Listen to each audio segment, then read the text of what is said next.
You get your first Level logo in the mail, you install the mount, and it looks like this. That is unfortunate.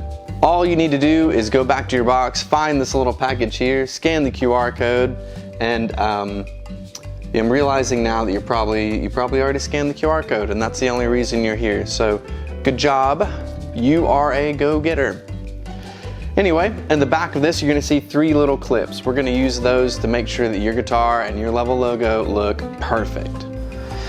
So the problem we're facing is that this gap is too big for the face of the guitar that we're using. So we wanna reduce this gap by grabbing our little clips. We can either use the thin or the thick side of the clip.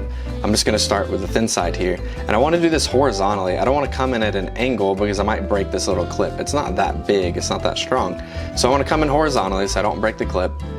There it is, it's slid over, it's in there, it's with a compression fit, so it's not like it's gonna fall off or anything. And that should do the trick to fix our guitar. This gap has been reduced. If it turns out it needs to be reduced even more, all we do is slide it back off and turn it over and slide it back on. And now our gap has been even further reduced in case you have a very thin face on your guitar.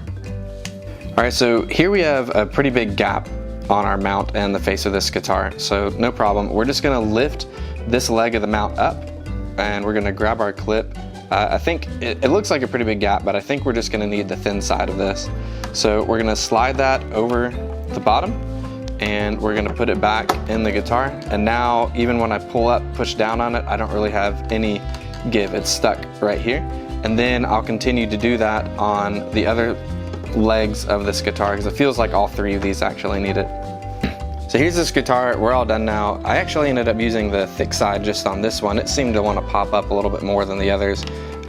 So I can't see inside this guitar. I can't tell you why exactly that may be, but you may run into something similar on your instrument as well. So don't be afraid to use one thickness on one side and one on another. But anyhow, you can see here that this is pretty much as flush as we can get with the face of this guitar now, and it looks great. Everything's working properly. Every now and then we see a mount that has springs that are a little bit more stubborn than others.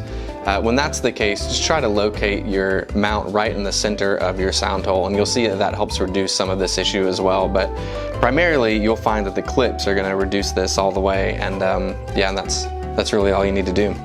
That's it. Your mount should be level with the face of your guitar now. If it's not, you did something wrong. Just kidding. Let us know in the comments. We'll be happy to help out. Till next time, rock on.